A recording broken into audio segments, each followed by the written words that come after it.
Hi everyone, today I want to talk about the Elo rating system, which is a system they use in competitive chess to rate how good you are. So if you were playing a tournament, then each player would have a rating, which is a number.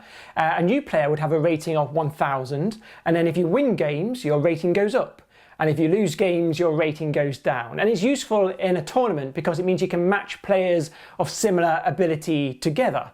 Now, it's turned out to be really popular in chess, and then it spread to other competitive games like baseball and basketball and online games and competitive Scrabble and all these things. And it's really rather clever, but when you look it up online, all they give you is two formulas without explanation. So the first formula tells you how to predict the outcome of the game, so whether you're going to win or lose. And the second formula tells you how to update your rating depending on whether you won or lost, and then no explanation is given. So what I want to do is show you where these formulas come from and what the idea behind it all is. This system was devised for chess in the 1960s. It was devised by an American physicist called Elo, and his idea was to assume that each player's ability forms a kind of bell curve. So if we forget chess for the moment, imagine each player brings with them a box of numbers. Now each player pulls a number from their box, and whoever has the highest number wins. Well, those numbers represent the player's ability. So each player has the potential at playing at a range of different abilities. So some days you're playing really well, some days you're picking a high number. Some days you've got a cold, you've just had an unhappy breakup, you're putting a low number. But most of the time you're picking a number from somewhere in the middle. But a strong player will be picking numbers from a box of generally higher numbers, so they're more likely to win. But not always. If you look at the frequencies of the numbers, you see that they form bell curves, and those curves overlap. Now it's assumed that those curves are exactly the same, with the only difference being the centre of those curves. Now the centre of the curves is the average, and the average is that player's rating.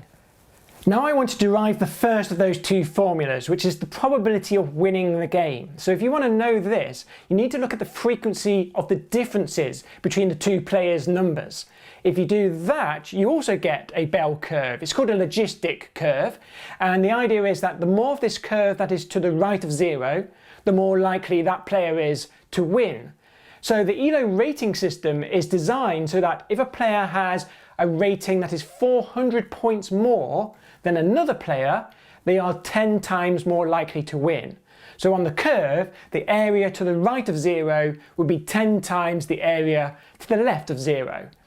If a player has a rating that is 800 points more than another player, they'd be 100 times more likely to win. So if you turn that into a formula, this is the formula that you would get. So this is the probability that player A wins, with RA and RB being the ratings of player A and player B.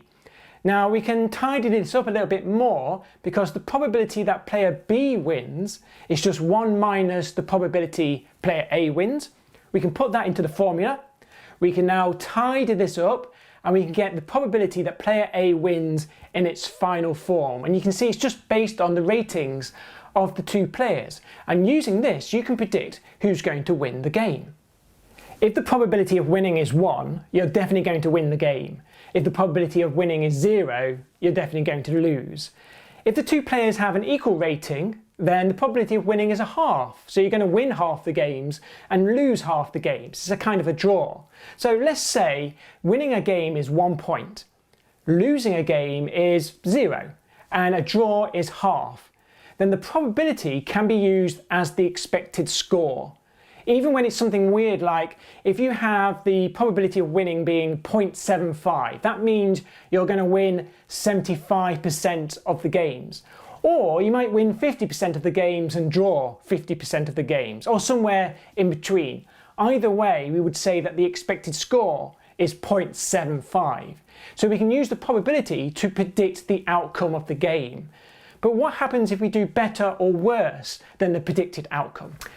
Well, if a player does better than expected, their rating will increase. And the more surprising that their win is, the more points they'll get. up to a maximum of 32 points. And there's nothing special about 32, that's just a choice that they made. In the same way, if a player does worse than expected, their rating will decrease up to 32 points. So after a game or tournament, a player's rating is updated using something called an update formula. This is the second formula that I was going to talk about, and you can see it's based on the difference between their expected score and their actual score.